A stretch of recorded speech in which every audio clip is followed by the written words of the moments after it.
본 방송에서 제공하는 투자 정보는 투자 판단에 대한 조언입니다. 방송에서 제공하는 주식의 가치, 가격 상승 및 가격 하락에 대해서는 방송사에서 보장하지 않습니다. 시청자 여러분 안녕하십니까. 오늘장 내일장 2부 출발하도록 하겠습니다. 자, 이제 2부에서는 시장 상황을 고려한 다양한 종목들 추천해드리도록 하겠습니다. 또 종목 상담 함께 이어가는데요. 종목 상담 함께 하실 수 있습니다. 하단에 번호 이용하시면 되고요.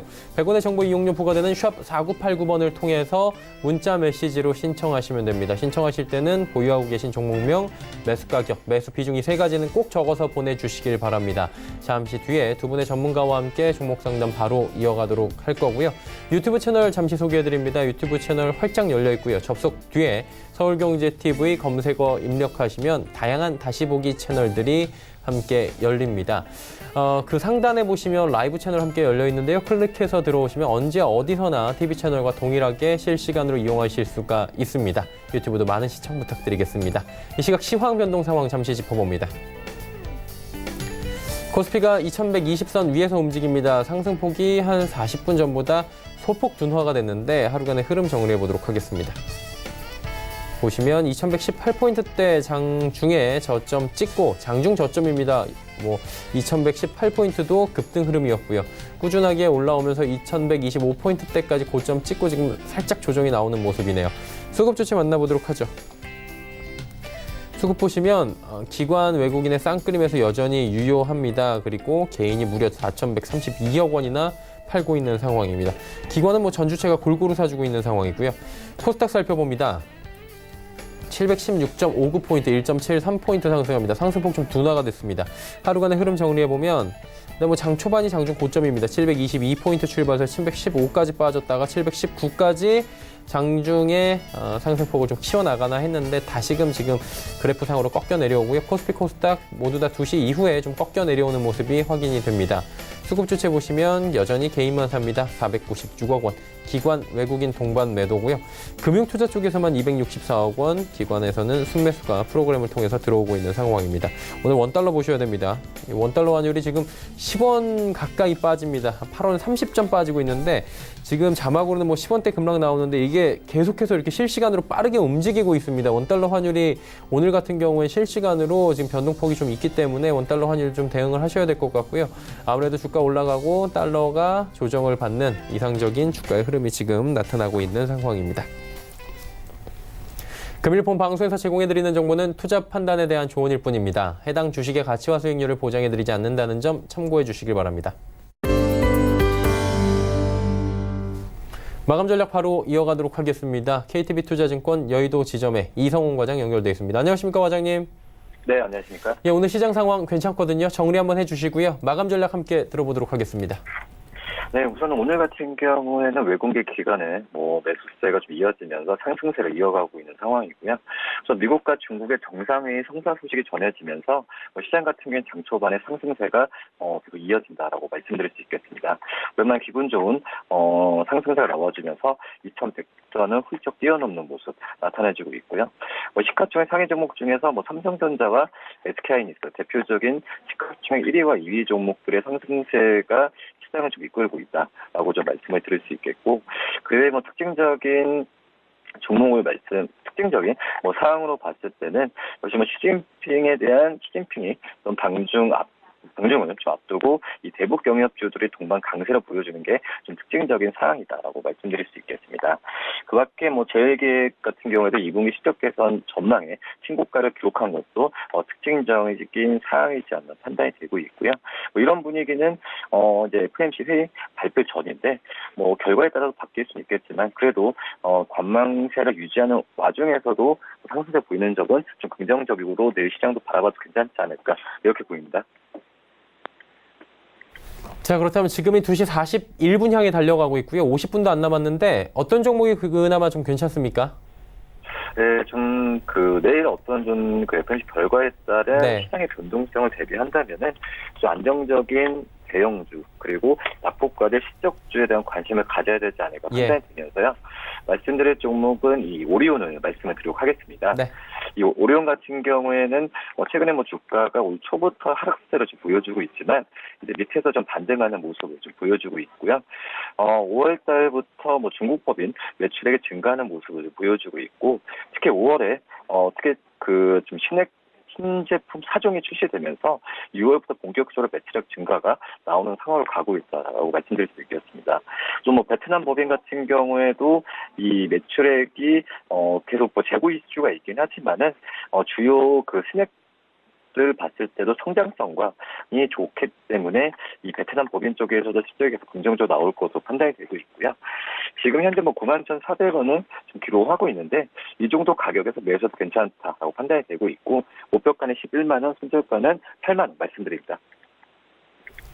네, 오리온에 대한 이야기까지 들어봤습니다. 오늘 말씀은 여기까지 듣겠습니다. 고맙습니다.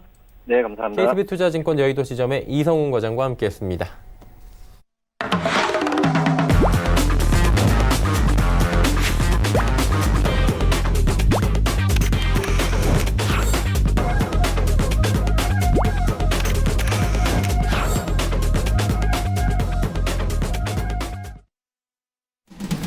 오늘장 내일장 2부 함께하고 계십니다. 이제 종목 이야기 바로 출발하도록 하겠습니다. 오늘 함께하시는 분들 바로 소개해드립니다. 샘플러스의 박정식 전문위원, 아시아투자전략연구소의 이청원 본부장과 함께합니다. 두 분 어서 오세요.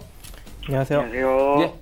자, 박 의원님부터 기분 좋게 오늘 상승장에서 출발해 보도록 하죠. 알겠습니다. 지금 인지 컨트롤스 먼저 시작하도록 하겠습니다. 일단은 단기 추천주로도 제가 여러분들한테 이야기를 해드렸던 종목인데, 지금 상승력이 오늘장에 살짝 나왔다가 다시금 또 주춤하는 모습이에요. 이번 주 금요일 날까지 지속적으로 일단 수소 관련 이슈가 있다 보니까 일단 이번 주 정도는 한번 홀딩을 해보시는 전략으로 끌고 가보시면 좋을 것 같습니다. 일단은 현대차 넥소에 멀티밸브를 공급하고 있고, 수소 전기차 내 모터 온도를 제어하는 부품입니다. 그리고 수소 컴포넌스 및 수소 엑스포 이슈로 현재 부각받을 수 있는 가능성이 존재하고, 자산 가치 대비 상당히 저평가 기업입니다. 지금 1,916억의 순자산 가치를 지니고 있는데 현재 시가총액이 1,002억으로 상당히 저평가 국면에 머물러 있습니다. 자, 그다음 한국 프렌지 한번 보도록 하겠습니다. 한국 프렌지 같은 경우에도 상당히 이제 저평가 기업으로 제가 여러분들한테 1,600원대 소개를 해드렸던 종목이었는데, 지금 2,300원대까지도 상승력이 나오고 2,000원대권에서 지속적으로 머물러 있는 상태입니다. 지금도 상당히 저평가 상태예요. 2,093억짜리 순자산 가치를 지닌 기업인데 현재 636억으로 주가가 많이 올라갔음에도 불구하고 상당히 저평가권이고 안정적인 순이익을 지속적으로 내고 있는 자동차 부품 회사입니다. 각종 자동차 단조 부품을 생산하고 있고, 그리고 프렌직, 선박 엔진, 제관물을 생산을 하고 있습니다. 범현대가에 속하면서 현대 기아차 성장에 따라서 동반 성장이 가능한 그런 회사입니다. 자, 그다음 또 다른 종목도 보도록 하겠습니다. 목표가는 2,400원. 근데 거의 근접하게 터치를 했는데 더 상승이 나올 수 있어서 일단 끌고 가고 있는 중이고요. 그리고 손절가는 이미 1,600원인데 이미 많이 올라갔으니까 보유하신 분들은 계속 끌고 가시면 좋을 것 같습니다. 궁금한 게 한 가지 있는데, 네. 그래프 보면서 좀 말씀드릴게요. 네. 보면 이게 어떤 분들 피레침 모형이라고 얘기를 하잖아요. 위에서 네. 지금 봉이 길게 달리잖아요. 네. 고점은 계속 찍는데 이게 네. 계속 이렇게 흘러져 내려오면 네. 좀 불안해하시는 분들이 계실 거예요. 일반 시청자분들 중에서 이제 주식을 오래 하지 않으신 분들은 네네. 이거 어떻게 바라보는 게 좋습니까? 이런 종목은 그냥 끌고 가시면 됩니다. 별 다른 건 없는 거예요? 네, 크게 그러니까 한마디로 수급이 강력하게 붙지 않기 때문에 예. 이제 이러한 흐름이 나타나는 건데 결과적으로 이제 메이저들 이제 기관이나 아니면은 외국인 수급이 좀 들어오면은 여기서 예. 또 강력하게 상승력이 나올 수가 있는 것이죠. 지금 월봉상 보면 엄청나게 많이 내려왔잖아요, 그죠? 그렇죠. 네, 그래서 요 정도 시세가 그대로 만약에 이어질 경우 기본적으로 터치할 수 있는 구간이 2,800원 정도 자리예요. 지금도 상당히 바닥권이니까 그냥 1,600원대 잡으신 분들은 그냥 끌고 기분 가시면 좋게 됩니다. 가시고요. 네. 그리고 오히려 내려오면 1,700원에 추가 매수도 가능합니다. 비중 왕창 늘려서 2,800원까지 한번 노려보시기 바라겠고, 이 회사의 적정 주가는 지금 2,000억의 순자산 가치잖아요. 대략 지금 주가보다 한 3배 정도는 올라와야 돼요, 원래는. 근데 지금 자동차 섹터가 거의 다 저평가 상태니까 중장기적으로 여러분들이 좀 끌고 갈 수 있는 어떤 그런 포지션을 잡을 수 있는 자리니까 너무 걱정하지 마시고 그냥 끌고 가시기 바라겠습니다. 캔들과 가격을 보면서 이 파동 매매하는 것은 저평가 종목으로 하는 게 아니에요. 시장에 부각받은 종목. 근데 이 종목 같은 경우에는 이제서 바닥을 다지고 올라오는 저평가 종목이잖아요. 크게 개념치 않으셔도 됩니다. 네, 궁금했어요. 다음 종목 가도록 하죠. 네, 그리고 코리아 FT 한번 보도록 하겠습니다. 자, 코리아 FT 같은 경우에도 지금 바닥을 다지고 있는 종목. 제가 좀 종목 하나 체인지 시켰습니다. 네. 네, 지금 그전 종목은 이제 이미 이제 목표가를 터치했기 때문에 슈맥스였죠. 자, 슈맥스 먼저 좀 간단하게 보고. 지금 슈맥스가 단기적으로 목표가를 8,200원짜리를 터치하고 좀 조정을 받고 있어서 제가 잠깐 이제 코리아 FT로 전환을 시켰는데 지금 슈맥스 내려오고 있죠. 이거 내려오면은 한 7,800원 정도에 여러분들이 다시 잡으시면 됩니다. 아시겠죠? 그리고 다시 또 2만 원대까지 끌고 가시는 거예요. 자, 그리고 제가 바꾼 종목은 이제 코리아 FT인데 코리아 FT요. 이제 코리아 FT 같은 경우에는 지금 머신러닝 기반의 ADAS 소프트웨어 알고리즘을 개발했습니다. 한마디로 악천 후에도 다 사람을 인식할 수 있는 그런 인공지능 알고리즘인데 이게 이제 자율주행 섹터에 들어가는 그런 알고리즘이 되겠죠. 그래서 자율주행 종목으로 섹터로 지금 엮여 있는 게 지금 코리아 FT고 상암 자율주행 페스티벌 행사가 이번 주 토요일 날 있습니다. 그래서 자율주행 섹터가 다음 주 내지는 이번 주 안에 좀 갈 수 있는 가능성이 있어서 여러분들한테 소개를 해드렸고 저 같은 경우에는 코리아 FT 지금 2,500원대 있을 때부터 계속적으로 눈여겨봤던 그런 종목이었어요. 근데 지금도 나쁘지 않습니다. 예, 충분히 바닥이에요. 월봉상 보면 음봉 하나 떨어졌다가 다시 양봉 하나 나오는 그런 격입니다. 그래서 굉장히 바닥권이고 이 종목 또한 지금 순자산 가치가 1,124억인데 지금 현재 시가총액이 888억입니다. 물론 이제 2019년 1분기에 좀 적자가 있는데 크게 개념치 않으셔도 될 것 같아요. 이거 왜냐면 지금 자율주행 이슈를 보고 우리가 접근하는 종목이니까.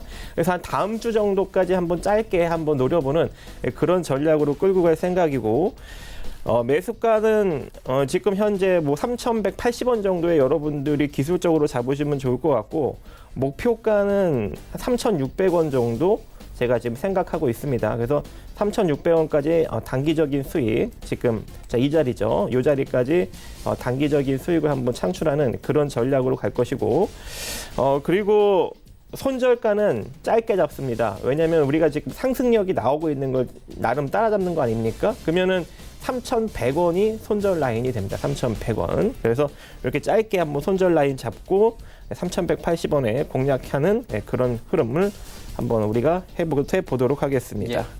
그 다음 이제 대원강업 보도록 할게요. 자, 대원강업 같은 경우에는 제가 4,600원대 소개를 해드렸던 종목인데 지금 아직까지는 움직이지 않고 있죠. 자, 근데 대원강업 같은 경우에는 살짝 뭐 조정을 들어올 수 있어요. 조정 들어오면은 그 자리가 이 자리입니다. 그죠? 왜냐면은 지금 5선이 20선을 골드 크로스 시켰기 때문에 20선 자리까지는 되돌림이 들어올 수 있는 거예요. 그 자리가 4,430원 자리. 여기서 한 번 더 추가 매수를 해서 여러분들이 끌고 가시면 좋을 것 같습니다. 그래서 이 대원강업도 굉장히 저평가된 자동차 부품주고 지금 현재 이 회사의 순자산 가치는 4,655억 그리고 지속적으로 영업이익이 증가하고 있는 그런 회사예요. 굉장히 알짜배기 회사인데 지금 현재 시가총액이 2,843억으로 상당히 저평가 국면에 머물러 있고 지금 뭐 각종 차량 및 산업용 스프링 그리고 차량용 시트, 기계 설비 등을 제조 판매하는 회사인데 현대자동차와 수소차 부품, 엔드플레이트를 공동 개발에 납품하고 있어서 수소 관련 섹터에 엮여 있는 그런 종목입니다. 오늘부터 수소 엑스포가 열리죠. 그래서 수소 이슈가 지속적으로 이제 금요일 날까지 이어지니까 이 종목도 한번 여러분들이 잘 모아가시기 바라겠고 매수가는 일단 제가 4,600원대, 목표가는 5,700원, 그리고 손절가는 4,400원. 4,400원이 손절 라인도 되는데 추가 매수짜리이기도 해요. 4,400원 안 깨지면 그냥 끌고 가시면 됩니다. 자, 그 다음 종목 보도록 하겠습니다. 이제 세코닉스 보도록 할게요. 자, 세코닉스 같은 경우에는 제가 언급드린 가격대가 상당히 낮았죠. 6,890원대 여러분들한테 소개를 해드렸는데 굉장히 잘 갔어요. 그죠? 근데 지금도 상승 추세를 유지 중에 있습니다. 그래서 보유하신 분들은 계속적으로 홀딩으로 끌고 가고 한 1,300원 정도 자리까지 조금 더 윗자리를 보시면서 끌고 가시면 좋을 것 같아요. 이 세코닉스 같은 경우에도 제가 초정밀 카메라 렌즈 전문 제조업체이고 삼성전자 기어의 기어 VR의 렌즈를 공급하고 있는데 최근 카메라 쪽 그리고 이 카메라 렌즈 이 세코닉스 같은 이런 IT 기업들 좀 부각받고 있습니다. 특히 휴대폰 부품주들이 요즘 최근에 좋은 흐름을 보이고 있는데 세코닉스도 그 섹터에 엮여서 지금 같이 상승력이 나오고 있는 것 같아요. 원래 우리가 처음에 접근했을 때는 6월 11일에 열리는 CES 아시아 2019의 수혜 가능성으로 원래 진입을 했었는데 오히려 그냥 휴대폰 섹터, 부품 섹터 쪽에서 같이 엮이면서 그냥 수급이 아주 긍정적으로 들어오고 있어서 여러분들이 이 종목은 그냥 잘 끌고 가시면 좋을 것 같고 일단은 영업이익 또한 2018년 대비 긍정적으로 나올 것 같고요. 그리고 특히 이제 올해는 당기손이익도 흑자로 돌아설 것 같습니다. 그래서 이 1294억의 순자산 가치를 지닌 기업이고 지금 올라섰는데도 불구하고 948억으로 상당히 저평가 국면에 머물러 있죠. 그래서 보유하신 분들은 1,300원짜리까지 조금 더 홀딩을 한번 해보도록 하겠습니다. 네. 세코닉스까지 5종목에 대한 이야기 나눠봤습니다. 자, 이제 이청원 본부장 바로 연결합니다. 어떤 종목부터 바로 출발할까요? 예, 첫 번째 종목은 인토로조입니다. 동사는 의료기기 중에 하나인 컨택트 렌즈 제조, 판매를 주된 사업으로 영위하고 있는 기업입니다. 최근에는 시력 교정을 원하고 있는 인구의 증가, 의료 분야의 세분화되는 양상에 따라 비전 케어라고 하는 산업으로 분리됨에 따라 의료기기 분야의 한 축을 담당하고 있고요.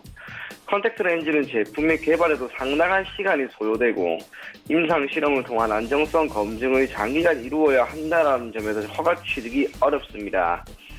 국내뿐 아니라 해외 시장에서의 판매를 위해 각 국가별로 안정성 기준을 통과를 해야 되는데 다행스럽게도 동사는 현재 미국과 중국, EU, 브라질 약 8개 국가의 제품 인증과 허가를 보유하고 있는 상황입니다. 이러한 점은 단순히 내수를 넘어 해외 시장에서의 판매를 위한 초석을 다진 것으로 받아들일 수가 있을 것 같습니다. 그중에서도 중국과 일본 매출 비중이 크게 증가할 것으로 기대가 됩니다. 그중 중국은 소득의 향상, 미용에 대한 관심 증가로 고성장이 이어지게 될 것이라는 점, 일본에서는 내년이죠. 현지 법인 설립을 계획 중에 있기 때문에 직접적인 영업을 통한 매출 증가가 이루어질 수 있다는 점이 결국엔 올해보다 장기적인 관점에서 내년에 주가 상승에 긍정적인 영향을 미칠 변수라고 할 수 있습니다. 그래서 올해 매출액은 최근 5년간 최대를 보일 것으로 보여지고요. 매출액 기준 911억 원, 영업이익은 224억 원, 당기순이익은 185억 원 수리 전망이 됩니다. 그리고 지난해 고정비용의 증가, 일시적인 자금 집행에 따른 실적 감소를 하나의 기저효과로 삼게 된다면 올해 실적 개선은 결국 주가 상승으로 이어지지 않을까 그렇게 보여지고 있습니다. 동사 같은 경우에는 외국인의 수급이 매우 좋습니다. 최근 1개월간 외국인의 매수 우위가 이어지는 상황이 나타나고 있고 다만 그러한 움직임이 나타나는 상황에서도 주가의 변동성은 크지는 않죠. 그래서 현재 구간에서 외국인이 점진적인 매수세를 토대로 매집이 진행되는 것이다. 그렇게 받아들인다면 현재의 변동성이 확대되는 구간에 주가의 반등은 나오게 될 것으로 판단됩니다. 금일 같은 경우도 동사의 주가가 장중 약 7%까지 밀렸습니다.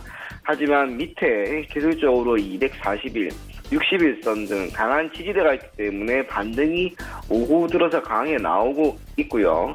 그래서 지금 약 3% 수준의 하락말이 나오고 있습니다. 오히려 지금과 같은 수준을 이제 저가 매수 기회로 삼는다면 저는 오히려 수익이 더 잘 날 수 있지 않을까 그렇게 생각이 됩니다.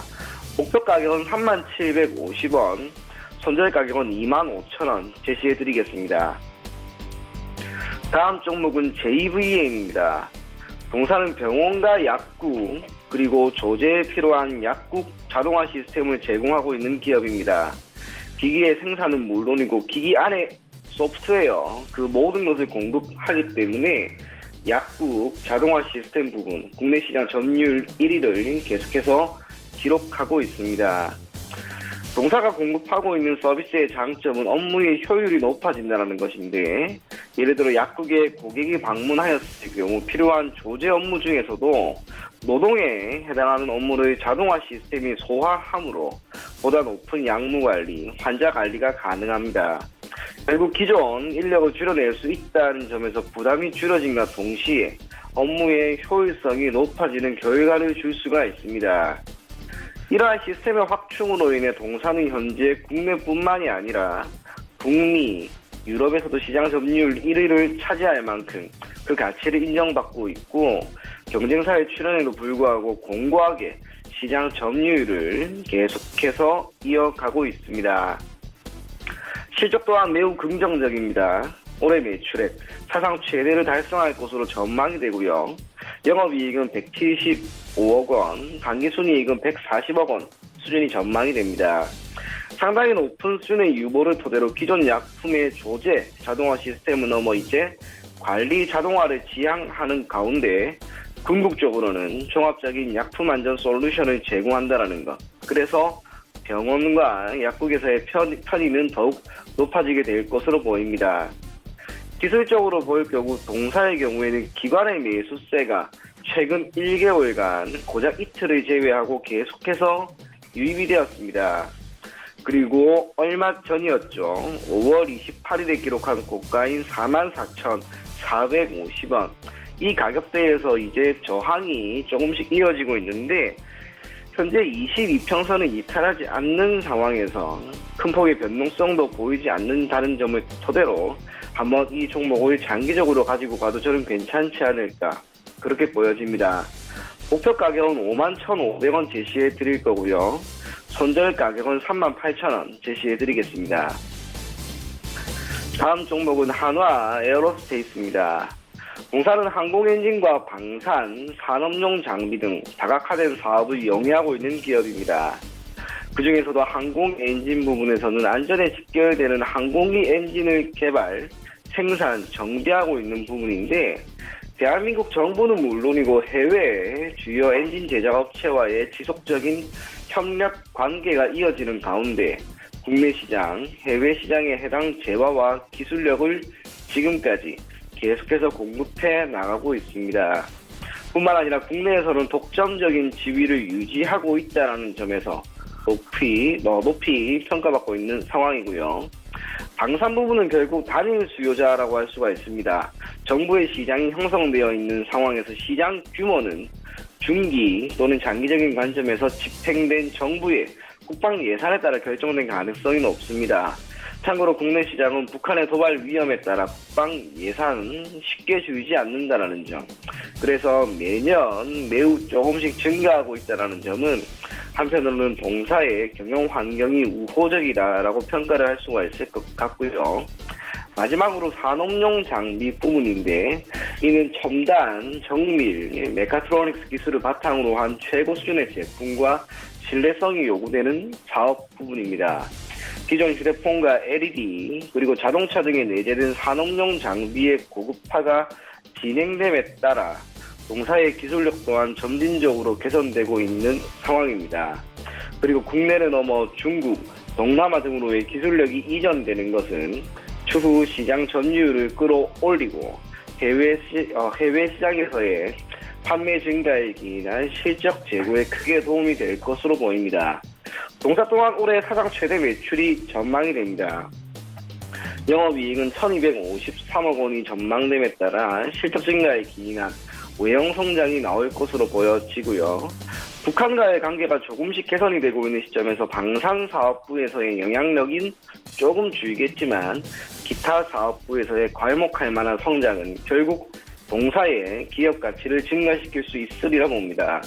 이를 반영하듯 최근 1개월간 외국인, 기관, 두 투자 주체 모두 매수 우위를 보이고 있는 상황이라서 그만큼 주가 또한 강하게 반등을 할 수 있지 않을까, 그렇게 보입니다. 지난해 11월 그리고 올해 1월, 올해 3월 가격으로 보면 35,000원대인데 이 가격대에서는 항상 저항이 나왔습니다. 주가가 조금씩은 밀렸습니다만 지금 다시 한번 이 가격대까지 주가가 올라가기 위해 움직임이 나오고 있는 것 같습니다. 수급이 뒷받침된다라는 점은 결국 주가는 지금보다 조금 더 올라갈 가능성이 있다라는 점. 그래서 현 시점에서 동사를 한번 편입해도 괜찮을 것 같고요. 목표 가격은 우선 4만 원 제시해 드릴 거고 손절 가격은 3만 원 제시해 드리겠습니다. 다음 종목은 바텍입니다. 동사는 덴탈 이미징 사업과 디지털 엑스레이 사업을 영위하고 있는 기업입니다. 흔히 치과용 엑스레이, CT 등의 장비를 국외에 공급하고 있고요.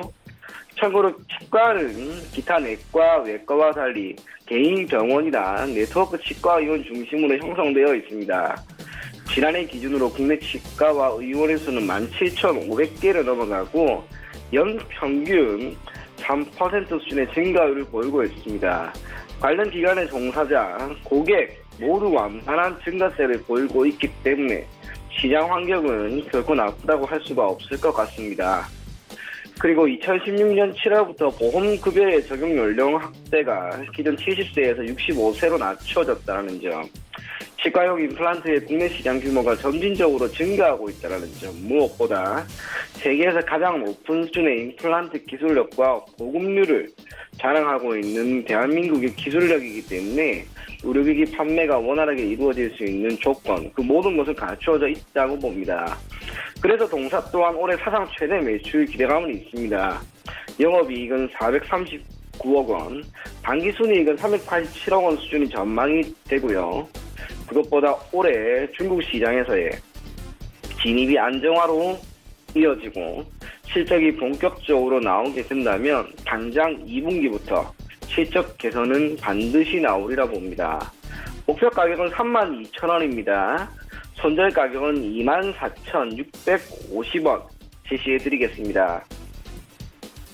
마지막 종목은 키움증권입니다. 대한민국을 대표하는 증권사죠. 일반 증권사와 달리 온라인을 통한 영업망을 구축하고 있음에도 불구하고 HTS의 대중화로 인해 개인 고객 대상 시장 점유율이 압도적인 1위를 보이고 있습니다. 수수료가 기타 증권사와 달리 완전 제로가 아님에도 불구하고 개인 고객이 많이 이용한다는 것은 그만큼 동사가 시장에 내어놓은 HTS 영웅문이죠. 영웅문에 대한 잠금 효과가 크다는 것을 의미할 수 있을 것 같고요. 시장이나 기타 수급보다 결국 동사의 주가에 가장 큰 영향을 미치는 변수는 역시 시장입니다. 이는 동사뿐만이 아니라 해당 섹터 모두에 영향을 미치는 변수라고 할 수가 있는데 얼마 전이었죠. 이제 시장의 변화를 이끌 매우 큰 변수, 금리 인하 가능성이 현실화될 것인지에 대한 여부가 이제 곧 결정이 납니다. 참고로 기존 금리 인상 기조가 이제 금리 인하로 바뀌는 것은 역시 미국과 중국의 무역 분쟁이 지속됨에 따른 충격이 금융시장으로 이어질 것을 염려해 시행되는 정책이라고 보입니다. 그리고 미 경기가 완만한 회복세를 보이고 있는 현재 상황에서 긴 시간 스타를 두고 WDB 일어나는 것을 방지하려는 움직임으로 보여지고 예상보다 빠른 시점에 금리 인하를 언급하는 것은 조금은 걱정스러울 수도 있지만 현대의 통화 정책이 결국 고정적인 방식으로만 통용될 수 없음을 인지한다면 잘못된 것은 아니라고 보입니다. 그래서 결국 금리 인하는 될 겁니다. 금리 인하 속도 또한 0.25%포인트 단위로 움직이게 되겠지만 그래도 현재 많은 선진 국가가 보이는 인플레이션율 2% 수준에서 금리는 움직이게 될 것으로 보여집니다. 결국 지금의 금리 인하는 실물 경제가 아닌 금융 경제의 안정화를 위해 시행되는 정책이라는 것. 필연적으로 금리 인하에 따른 자금 조달이 원활하게 될 경우 국내 증시는 분명 수혜를 받게 될 것으로 보입니다. 그래서 증권주, 그중에서도 키움증권을 한번 봐도 좋을 것 같고요. 목표 가격은 95,000원, 손절 가격은 75,000원 제시해드리겠습니다. 네, 키움증권까지 5종목에 대한 이야기 나눠봤습니다. 이제 단기 접근했던 종목들을 볼 텐데 인지컨트롤스 말씀해 주셨잖아요. 네. 이 종목 어떻습니까? 오늘 좀 상승력이 나왔다가 다시 다 좀 내려왔습니다. 그래서 이번 주 금요일까지만 여러분들이 좀 한번 홀딩을 해보시고 그래도 안 움직인다면 한 월요일 정도에 본전 수준에 다시 빠져나왔다가 관망하는 자세로 가는 게 좋아 보입니다. 인지 컨트롤스 일단 기업은 나쁘지 않습니다. 지금 근데 뭐 외국인이 이제 프로그램 매도가 나오면서 좀 눌리는 그런 흐름이 나왔고 지금 순자산 가치 1,900억짜리 그리고 지금 시가총액 999억으로 상당히 저평가된 자동차 부품주입니다.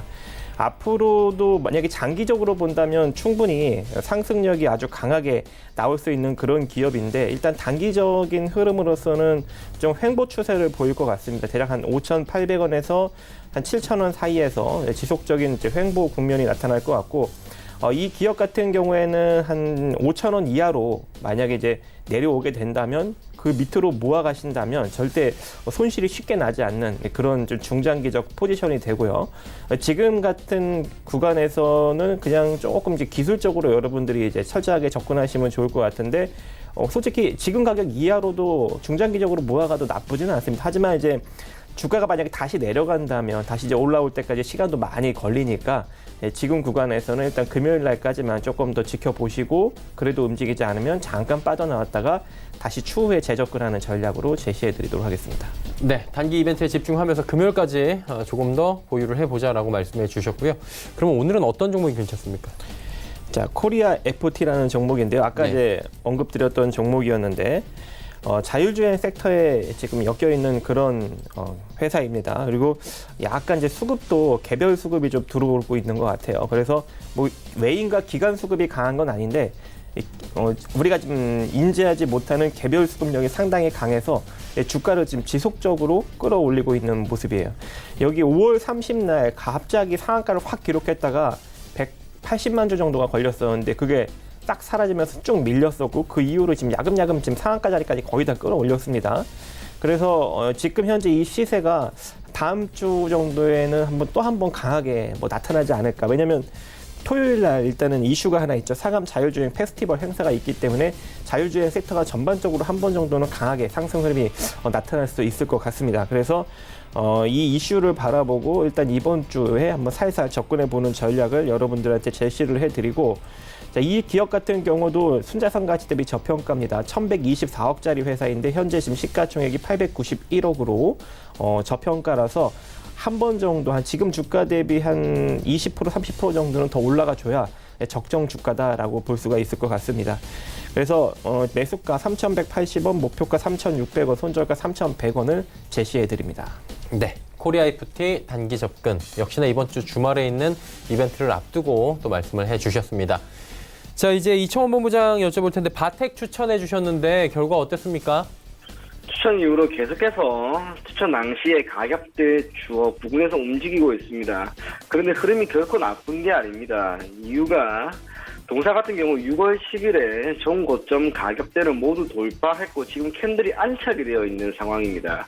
안착된 상황에서 약 일주일 정도 주가가 횡보하고 있고 이 구간 중 외국인들의 매수세가 정확하게 들어와 있단 말이에요. 그렇기 때문에 지금 움직임 그리고 수급을 토대로 우리가 유추할 수 있는 건 횡보하는 기간 중에 외국인의 매수세가 유입이 되었고 이걸 토대로 한 차례만 딱 방향을 위쪽으로 잡는다면 그때는 생각보다 큰 주가 상승이 나올 수 있다는 점을 토대로 바텍이 비록 일주일 동안은 횡보하는 움직임이 나타났지만 이후로 주가가 상승할 수 있다는 그런 기대감을 토대로 계속해서 보유할 것을 권해드리겠습니다. 네, 바텍 말씀해 주셨고요. 그렇다면 오늘은 어떤 종목이 좀 괜찮아 보입니까? 오늘은 하나 에어로스페이스인데 네. 동사 같은 경우에는 다른 이유는 아닙니다. 수급입니다. 외국인과 기관의 연이은 매수세가 최근 1개월 동안 이어지게 되었고 기술적으로 보더라도 중기 이평선이라고 할 수 있는 62평선을 돌파하였기 때문에 저는 지금 구간에서 다시 한번 방향을 위로 트게 될 것으로 봅니다. 그래서 하나 에어로스페이스를 이번 주 단기 접근 추천 종목으로 추천을 해드릴 거고요. 목표 가격은 우선은 4만 원인데 이거는 제가 중기나 장기적인 관점에서 제시하는 가격대입니다. 가급적 그 가격대까지는 보유할 것을 권해드리겠습니다. 한화 에어로스페이스까지 이야기 나눠봤습니다. 3시 11분 지나고 있고요. 오늘 시장의 이제 특징들을 좀 살펴보도록 하겠습니다. 박 의원님 어떤 종목이 좀 특징적으로 보이시던가요? 링크 제니시스입니다. 링크 제니시스요? 네, 오늘 뭐 상한가를 확 기록을 갑자기 막 쳐올려서 해버렸는데 삼성전자의 MPU 신경망 처리 장치 사업 육성 이슈에 지금 그 관련주로 상승력이 지금 나타나고 있고, 이 기업 같은 경우에는 반도체 디스플레이 솔라 생산 정보 자동화 그리고 소프트웨어 개발 시스템 테스트 자동화 솔루션을 개발하고 지금 판매하는 그런 회사인데, 이 테스트 자동화 컨설팅 그리고 인베디드 소프트웨어 R&D 관련 제품 개발 판매에 특화돼 있어서 이 관련 섹터에 좀 엮여서 강력한 상승력이 지금 나타나고 있습니다. 이 기업 같은 경우 재무제표가 311억의 순자산 가치를 지니고 부채가 상당히 낮고 순이익을 지속적으로 내고 있는 괜찮은 회사입니다. 소형 회사죠. 근데 현재 시가총액이 748억으로 주가가 급등이 나오기 전에는 그나마 좀 적정 주가 수준이다라고 이제 이야기를 할 수 있었는데, 지금은 이제 강력하게 시장의 부각을 받고 있습니다. 그래서 지금은 이제 보유자의 영역인데요. 이대로 상승력이 잘 나타난다면, 그러니까 7,230원을 이탈시키지 않고 상승력이 나타난다면 8,370원 정도까지 단기 매도 관점을 여러분들이 한번 세워보시면 좋을 것 같고, 만약에 이런 강력한 상승세가 조금 더 이어진다면 9,300원 자리까지도 볼 수 있을 것 같습니다. 근데 9,300원 정도 자리에서는 그냥 대놓고 일단은 절반 정도부터 이제 매도를 하셔야 되는 것이고, 진짜 상승력이 잘 나오면 11,000원대까지도 상승력이 나올 수 있는데, 그거는 추후 흐름을 지켜보시면서 여러분들이 대응하시면 좋을 것 같습니다. 네. 링크 제네시스 말씀을 해 주셨습니다.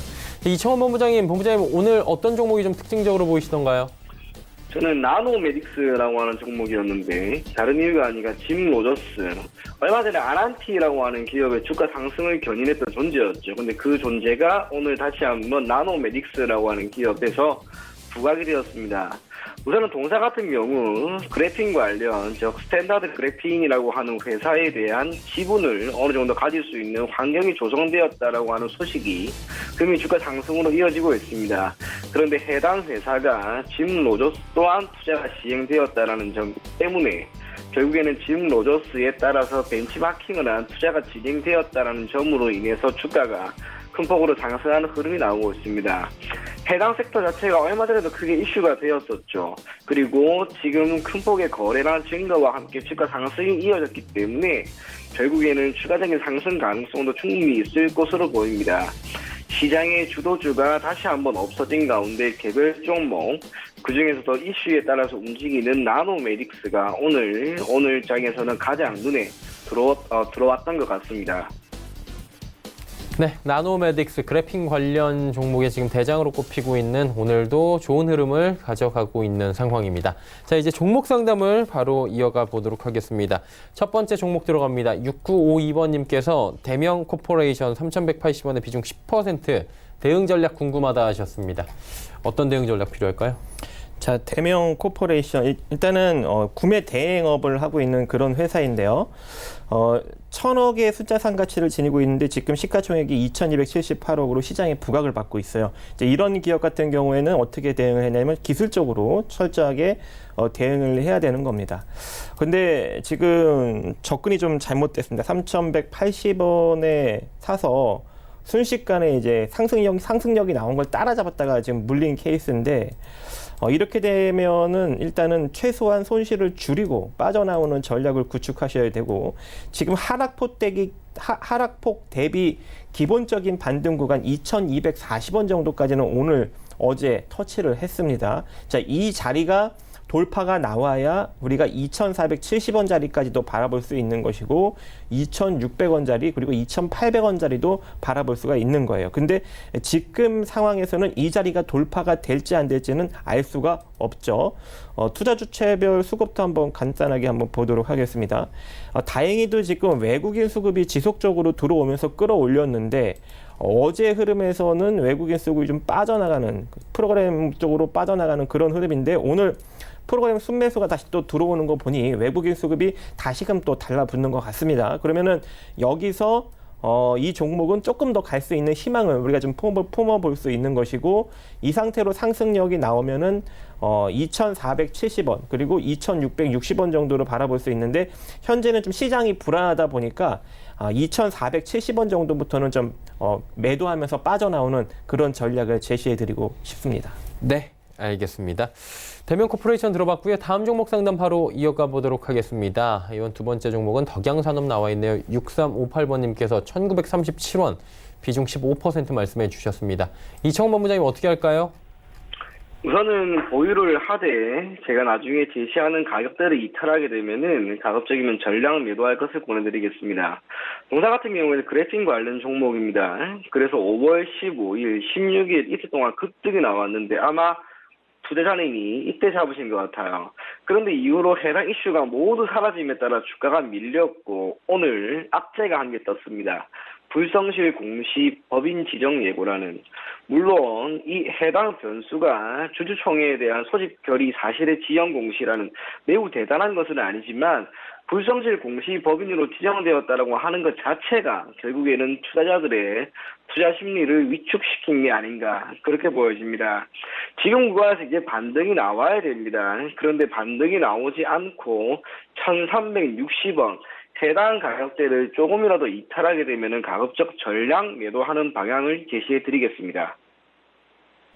네, 덕양산업에 대한 말씀을 남겨주셨습니다. 다음 세 번째 종목 상담 바로 이어갑니다. 이번에 32THK고요. 1218번님께서 13,500원의 비중이 좀 많습니다. 50%. 어떻게 해야 될까요, 이 종목은? 네, 일단은 재무 구조는 상당히 긍정적으로 훌륭한 기업입니다. 근데 순자산 가치 1,800억 대비 현재 시가총액이 2,457억으로 시장에 좀 부각을 받고 있는 종목이고, 이렇게 이제 시장에 좀 부각을 받고 있으면 이런 기업들은 그냥 철저하게 그냥 기술적으로 매수가 기준으로 대응을 하시면 되는 거예요.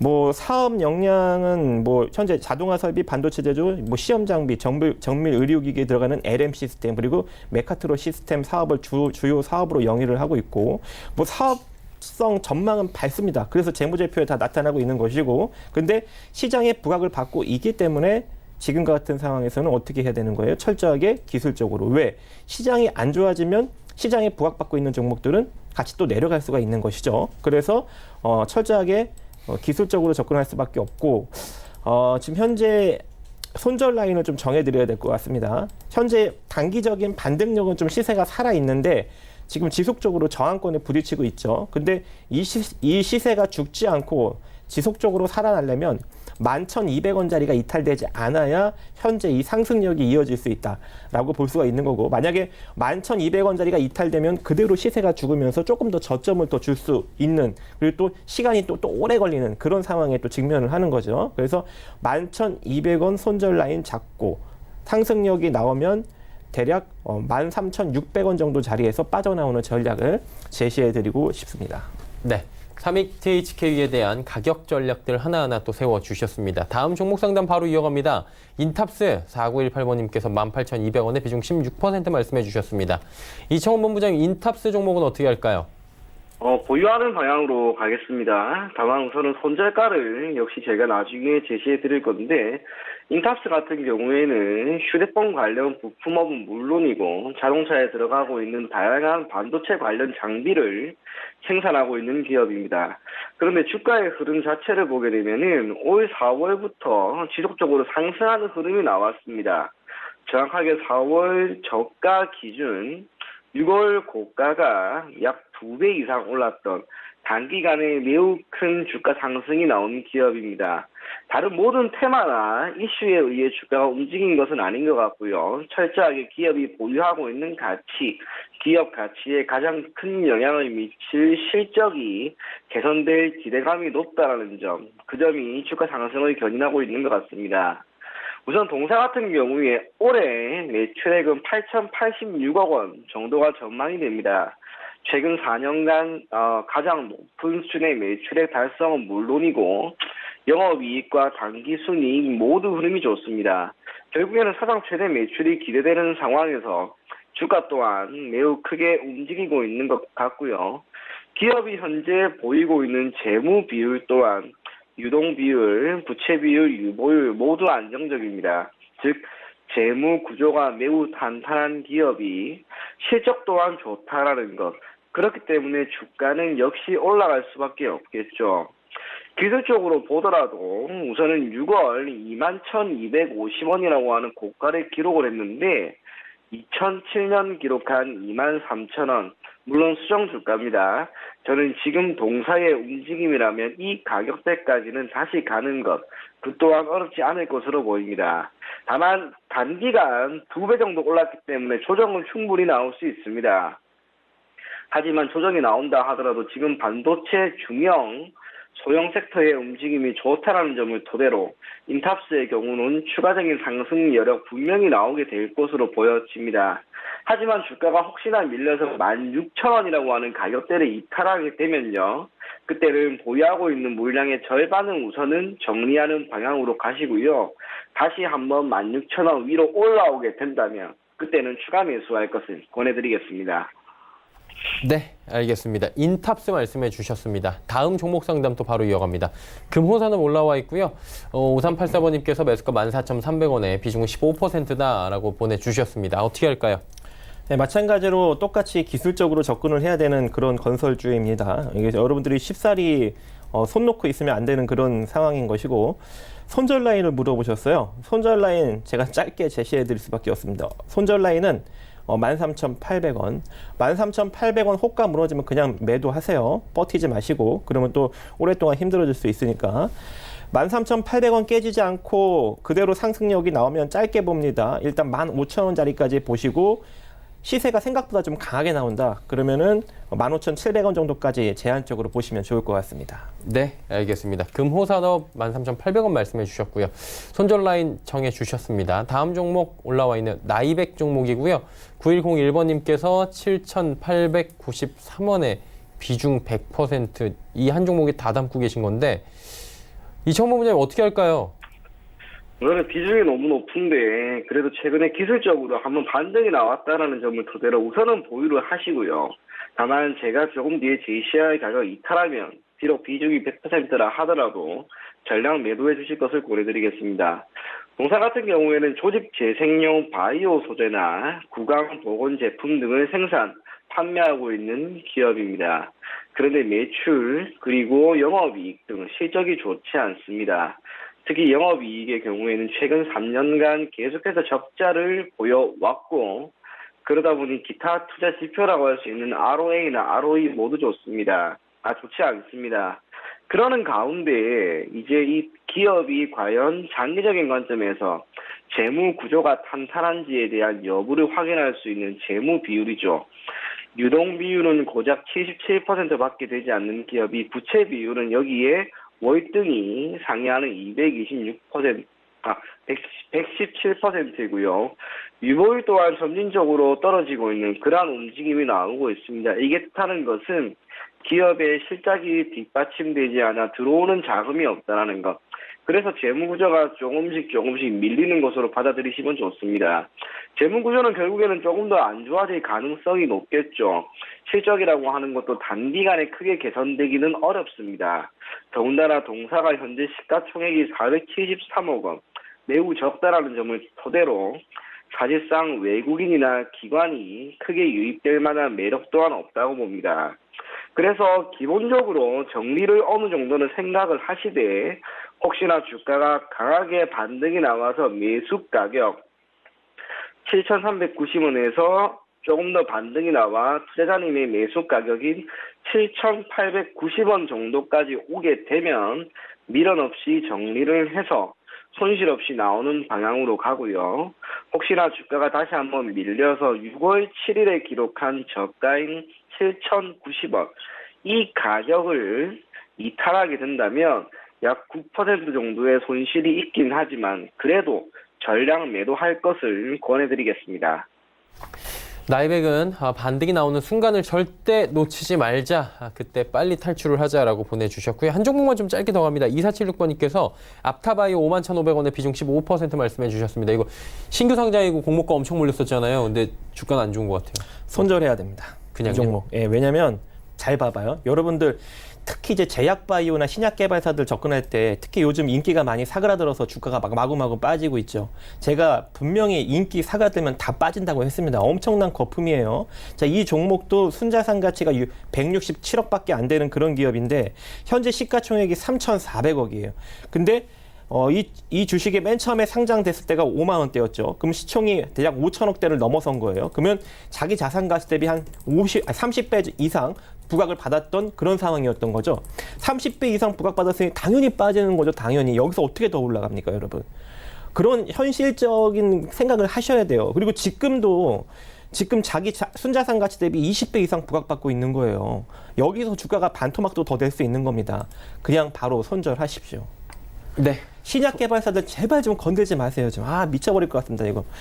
건들지 말라는데 왜 건드리는지 모르겠어요, 도대체. 야, 갑자기 또 이렇게 또 열변을 토해 주셨는데, 아무튼 뭐 신규 상장 종목들이 워낙에 좀 변동성도 강하고 거기에 최근에 각광을 좀 받지 못하는 쪽으로 이제 비주류가 되어가고 있는 종목들이기 때문에 아무래도 말씀을 좀 해 주셨습니다. 강하게 말씀해 주신 부분이 있었네요.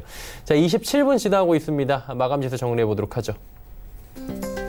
코스피 지수가 2124포인트대입니다. 일단 급등 흐름 여전히 가져가고요. 거래소가 오늘 잘 달립니다. 2120선 위에서 마무리 예상됩니다.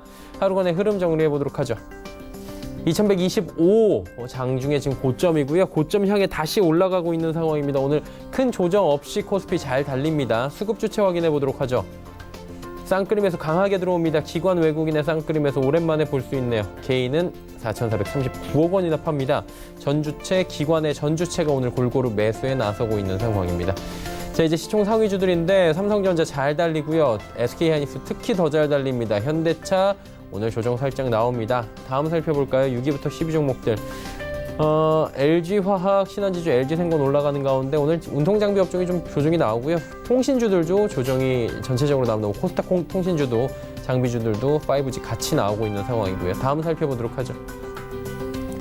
코스닥은 717.91포인트, 일단 720선 향해 달려가긴 하는데 소폭 모자란 상황입니다. 하루간의 흐름 정리하죠.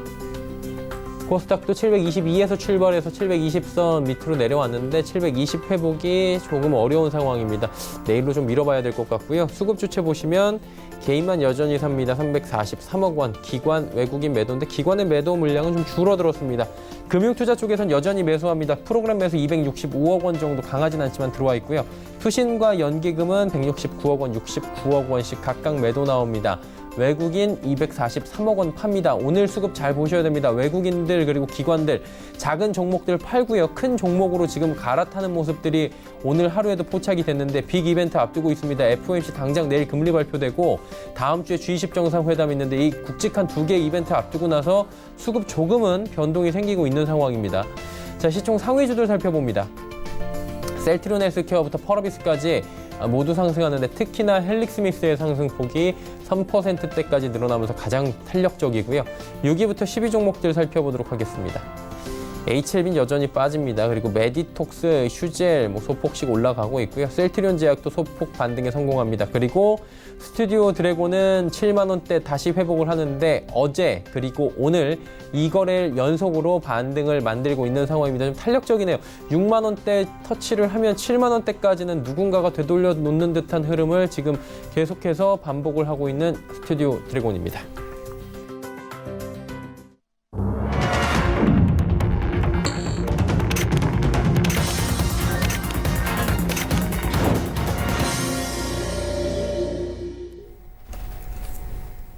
네, 수요일 시장이 모두 마감이 됐습니다. 오늘 흐름 괜찮았는데 코스피 코스닥이 좀 따로 노는 듯한 느낌은 분명히 지울 수가 없는 상황입니다.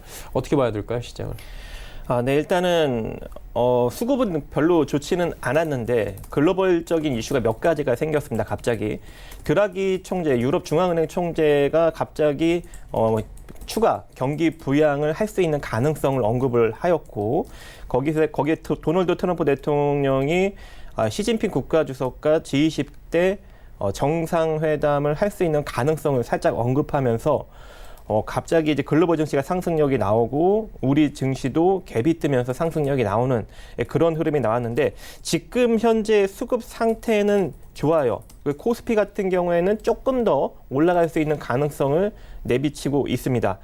지금 뭐 선물 쪽에서는 강력하게 상승력이 들어오지는 않는데 일단 현물 수급력이 들어오고 있고 거기에 콜옵션 쪽의 베팅력이 조금 더 이제 들어오고 있는데 그렇게 강력하게 들어오지는 않아요. 근데 지금 현물 수급력으로만 끌어올리고 있거든요. 이 현물 수급력이 끌어올리고 파생 베팅력이 하방으로 잡히면서 계속적으로 올라가 버리면 어떤 현상이 발생이 되냐면 증시는 일정 부분 올라가되 결과적으로 다 그 상승력을 반납하면서 추후 다시 또 내려올 것을 예고하는 겁니다. 예고. 그래서 이 상승력을 여러분들이 좀 제한적으로 바라보시고 다시 또 차트로 넘어가서 간단하게 포인트를 좀 읊어드리면 2133선이 일단은 코스피의 단기적 저항 라인이고 자, 이 자리가 돌파가 되면 2160선이 그 다음 저항 라인인데 2160선은 쉽사리 넘어설 것 같지가 않아요. 그래서 2133선 내지는 2160선 저항선에서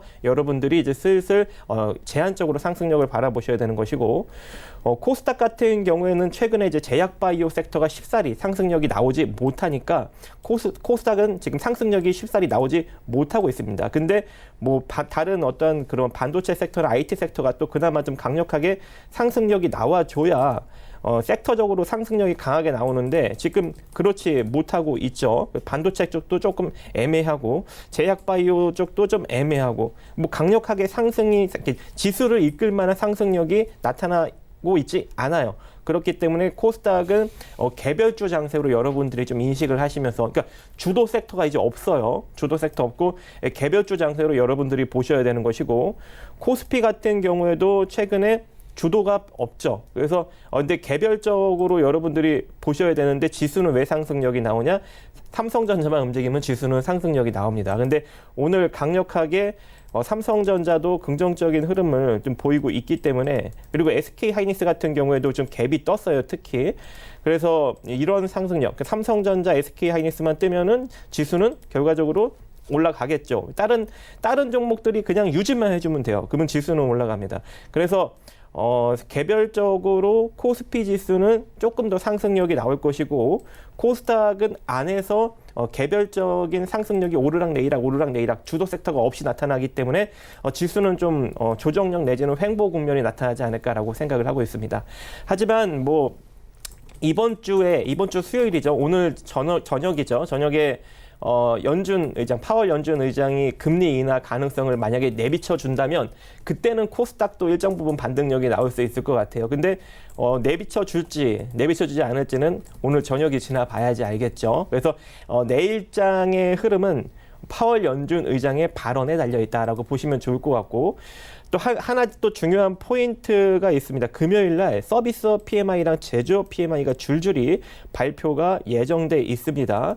그래서 연준 의장이 긍정적으로 만약에 발언을 해줘도 만약에 서비스업 제조업 PMI들이 유럽 쪽하고 미국 쪽이 만약에 안 좋게 발표가 나버리면 증시는 또 주춤거리는 애매한 흐름으로 갈 수 있으니까 요 점까지 여러분들이 체크를 하시면서 증시를 대응하시면 좋을 것 같습니다. 이청원 본부장님 시장 어떻게 보셨어요? 저는 다른 것보다 지금 산재되어 있는 여러 가지 변수들이 분명히 우리나라 증시에 긍정적인 영향을 줄 것으로 생각하기 때문에 사실상 지금 시점에서는 여전히 주식시장을 긍정적으로 보자 그런 생각이 더욱 많이 듭니다. 크게 두 가지 변수입니다. 미국과 중국의 무역 협상이 다시 한번 재개된다는 점. 그런데 많은 분들이 아는 것처럼 그것이 아니라 미 대통령도 그리고 중국의 주석 또한 무역 분쟁이 당연히 긍정적으로 좋게 해결되기를 당연히 바라겠죠. 그게 뜻하는 것은 두 사람이 정상회담에서 어떤 이야기를 하든지 간에 합의점을 찾기 위해 노력을 할 것이고 그때까지는 증시는 분명히 기대감이 있기 때문에 반등할 것으로 보여집니다. 금리 인하 또한 마찬가지입니다. 금리 인하론이 지속적으로 나왔기 때문에 저는 결국에는 조만간에 금리 인하가 시행되지 않을까 그렇게 봅니다. 그리고 금리 인하가 시행이 되면은 필연적으로 자금 조달 비용이 줄어들게 되죠.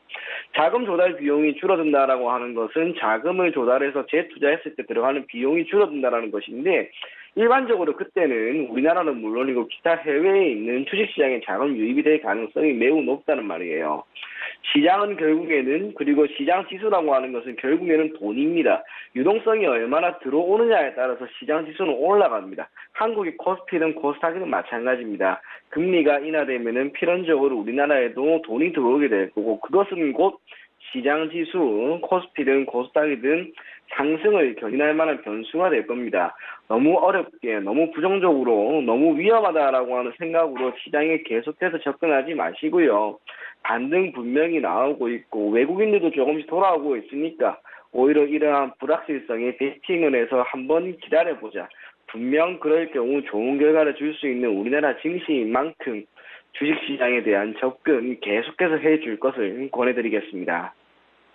네, 샘플러스의 박정식 전문위원 그리고 아시아투자전략연구소의 이청원 본부장이었습니다. 두 분 고맙습니다. 감사합니다. 지수 정리하겠습니다. 코스피 오늘 급등 흐름 가져갔습니다. 2124.78포인트 1.24%나 올라왔고요. 자, 코스닥 살펴봅니다. 코스닥은 0.4% 올라오면서 717.71포인트에 거래 마감했습니다. 원달러 환율 급락입니다. 9원 70전이나 빠지면서 1176원 10전에 거래가 마감이 됐습니다. 김동섭의 마켓뷰 바로 출발합니다.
안녕하세요. 김동섭입니다.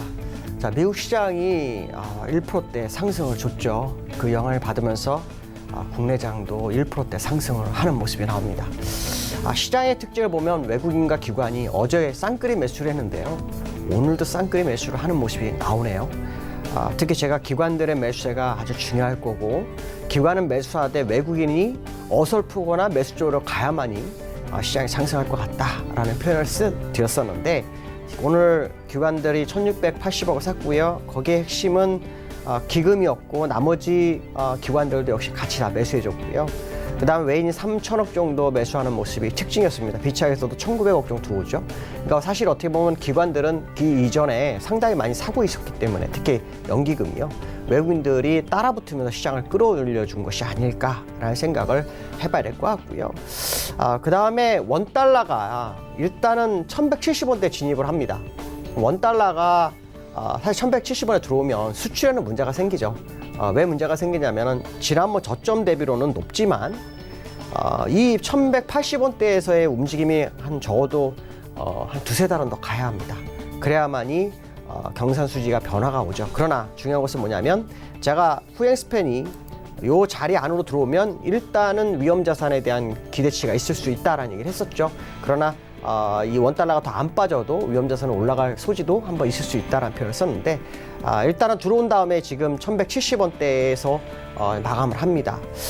추가적으로 더 빠질지는 봐야겠지만, 더 빠지게 되면 수출에 문제가 생기기 때문에 적절한 수준에서의 횡보가 있지 않을까라는 생각을 해야 되겠죠. 그러나 더 내려온다면 일단 외국인들의 매수세는 강해질 수 있지 않을까. 자, 외국인들의 매수세가 강해지면 기관들은 장기적으로 매수 국면에 있다라고 말씀드렸죠. 그렇기 때문에 수급적인 변화가 좀 일어날 수 있습니다. 이 수급적인 변화라는 것은 무슨 말이냐면, 시장을 끌어가는 쪽으로 방향을 가져갈 수 있는 부분이 있죠. 그렇다 해서 대세 상승이란 말은 안 합니다. 다만 현재의 모습이 뭔가 좀 이상하다 표현했고, 거기에 이러한 부분들이 맞아 떨어지는지를 확인해라 라고 말씀드렸던 걸로 기억하는데요. 지금 그 모습으로 흘러가는 것은 특징이다 라고 보시면 될 것 같습니다. 글로벌 시장에 대해서 보도록 하죠. 자, 미국 시장이 1%대 올랐는데요. 금리 인하 기대하고요. 무역협상 기대갑니다. 아시겠지만 G20 정상회담이 다가오고 있고요. FOMC 회의가 있습니다. 여기서 금리 인하 가능성이 점쳐지고 있죠. 자, 중요한 것은 뭐냐면 지금까지 올렸던 미국 시장의 모습이 금리 인하로 올린 것이 아니죠. 금리 인하에 대한 립 서비스였습니다. 그래서 약 6일 정도 소강 상태를 보이다가 어제 갑자기 올랐었습니다. 그럼 진짜 이것은 이제 금리 인하가 정말 되겠구나라는 생각을 하고 올린 거라고 봐야겠죠. 그렇다면 금리 인하가 만약에 정말 안 되면 그때는 어떻게 될까요? 다 실망 매물이 나옵니다. 어쨌든 금리 인하에 대한 기대감이 시장에 충분하다는 생각을 가져야 될 것 같고 그거를 충분히 해소해 줄 만큼의 연준의 답이 있어야 된다. 자, 그 답이 약하게 되면 굉장히 어려울 수 있습니다. 그렇기 때문에 연준의 모습이 시장의 방향성을 좌지우지할 확률이 굉장히 크죠. 물론 과거의 시장도 다 그랬지만 현재의 모습은 더 그렇다라고 봐야 되겠고요. 저는 개인적으로는 금리 인하가 옳지 않다고 보는 사람 중에 한 명입니다. 그리고 만약에 금리 인하를 해서 이 윗부분을 뚫어주지 못한다면 사실은 무의미한 시장이 될 수도 있겠다는 생각을 많이 하거든요. 이것은 제가 시장을 볼 때 항상 금리 인하가 됐던 시점에 대한 부분들을 모니터링 해보면 여러 가지 차이점이 현재의 시장에 나타나고 있어서 말씀드리는 거고요. 어쨌든 FOMC가 진행되고 있으니 이 한번 결과를 좀 지켜봐야 되지 않을까 이렇게 말씀드릴 수 있을 것 같습니다. 기술적으로는 지난번 고점이었던 26,950 정도까지는 일단 열려 있을 확률이 높고요. 그 자리를 돌파하는 경우는 일목균형파상은 거의 없었습니다. 근데 이번에 그 시그널이 나올지 정말 궁금하다라고 말씀드릴 수 있고요. 자, 두 번째 이슈는요. 유로존에 대해서 얘기를 합니다. 제가 유로존 얘기 잘 얘기를 안 하죠. 마리오 드라기 총재가요. 추가 부양책을 시사합니다. 추가 부양책이라는 것은 금리 인하가 없죠. 추가적 제로금리로 더 내려가는데 그건 없을 겁니다. 결국은 국채 매입이나 어떤 양적 완화 이런 쪽으로 갈 확률이 높죠. 근데 마리오 드라기가 이런 발을 했다라는 거는 가능성이 높습니다. 그러니까 마리오 드라기는 될 것 같을 때 미리 얘기를 하는 스타일이거든요. 미국의 연준 어떤 의장이라든가 그런 사람들은 그냥 립서비스에서 분위기를 만들어주는 케이스고 마리오 드라기는 립서비스를 하지만 그가 립서비스는 꼭 이루어졌던 그런 경향이 있습니다. 그렇기 때문에 유로존에서도 추가 부양책이 나온다 그러면 미국에 대한 금리 인하도 한 번쯤 생각해 볼 수 있지 않을까 뭐 이런 생각을 해볼 수 있습니다. 자, 여기서 오늘 우회적으로 여러 가지 생각을 해야 되겠죠. 미국 시장이 고점에 있지만 글로벌 시장이 굉장히 어려운 건 사실일 거다라는 것을 한번 다시 확인시킨 것이 유럽중앙은행의 부양책 시사가 아니었나라고 해석을 해야 될 것 같고요. 다만 추가적 양적 완화해서 자산 매입 쪽으로 가게 될 텐데 자산 매입을 했을 때 살 수 있는 데가 어디냐에 대한 부분인데요. 대부분 이 유로존은 아시겠지만 지분 구조로 되어 있습니다. 독일이 제일 많고요. 그다음에 프랑스, 이탈리아 이런 순이기 때문에 아무래도 남유럽 쪽에 힘든 나라들을 대상으로 할 건지 북유럽 뭐 이런 것들을 잘 이게 컨트롤이 되지 않는다면 사실 추가 부양책이 매우 제한될 수 있다라는 생각을 해봐야 될 것 같습니다. 자, 내일장에 대한 부분 한번 얘기해 보도록 하죠. 지금 시장에서 제가 얼마 전에 어저께 그 얘기했어요. 시장이 일정 지수대에서 움직임이 되게 움직이고 있다. 그러면서 고점은 2118포인트, 하단선 2070포인트를 얘기했었죠. 근데 2018포인트 안착이 되는 그런 상황이 꼭 나와야 되는데 오늘 일단 종가상으로는 6포인트 이상 더 올라서 안착을 했습니다. 갭상승이 하나 있는 것은 좀 아쉽지만 자, 어쨌든 장대 양봉으로 가지 못한 것은 아쉽지만 일단 2118포인트 안착을 한 건 사실인 것 같습니다. 자, 중요한 것은 지금 이 자리에서 내려오고 있는 60일선이 하나가 포착이 되고 있어요. 이 갭을 두고 갈 건지 갭을 메우고 갈 건지가 굉장히 중요할 것 같습니다. 근데 FOMC에서 결과가 나오지 않는다면 갭을 메울 거고요. 만약에 결과가 있다면 메우지 않겠죠. 근데 이 모습을 보면서 제가 느끼는 것은 뭐냐면 시장이 올라오고자 의지가 굉장히 컸다라는 생각이 듭니다. 항상 시장은요. 가야 할 자리, 예를 들어서 뭐 주가가 빠져야 될 자리인데 안 빠지거나 또 더 올라가야 될 자리에서 안 올라갈 경우에는 시장이 반대로 흐르는 경향이 있거든요. 지금 이 자리가 딱 그 상황이었습니다. 밑으로 흘러내려야 될 자리에서 방향성을 위쪽으로 잡아주는 거고요. 또 하나는 기준선 값이 우상향으로 틀어줍니다. 근데 이게 21선과 같이 틀어주네요. 자, 이렇게 되면 일단 시장의 경기가 좋지 않은 모습이지만 기대치가 있다라는 해석을 해야 될 것 같고 그 기대치를 바라보는 투자가들이 움직이고 있는 상황이 연출되고 있다라고 해석을 해야겠죠. 그렇다면 일단은 주가가 올라갈 거에 대한 부분은 충분히 염두해야 되겠지만 대세보다는 반등에 방점을 두고 시장을 접근하는 것이 더 좋지 않을까 이렇게 말씀드릴 수 있고요. 원달러가 만약에 다시 또 1185대 올라가게 된다면 일단 그 원달러를 가지고 시장이 내려간다 뭐 이런 생각은 하지 마시고요. 이제는 원달러는 의미가 없을 수 있습니다. 오랫동안 고점에서 움직일 소지가 크기 때문에 주가 별개로 해석하면서 시장을 좀 접근해 보시면 큰 문제는 없지 않을까 이렇게 말씀드릴 수 있을 것 같습니다. 오늘 여기까지 하겠습니다. 감사합니다. 김동섭의 마켓뷰까지 함께 하셨습니다. 금일폰 방송에서 제공해드린 정보는 투자 판단에 대한 조언이었습니다. 해당 주식의 가치와 수익률을 보장해드리지 않는다는 점 참고해 주시길 바랍니다. 오늘장 내일장 저희가 준비한 소식은 여기까지입니다. 편안한 오후 시간 보내시길 바랍니다. 저희는 내일 오후 2시에 더 알찬 소식을 들고 찾아뵙도록 하겠습니다. 함께해 주신 여러분 고맙습니다.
방송에서 제공하는 투자 정보는 투자 판단에 대한 조언입니다. 방송에서 제공하는 주식의 가치, 가격 상승 및 가격 하락에 대해서는 방송사에서 보장하지 않습니다.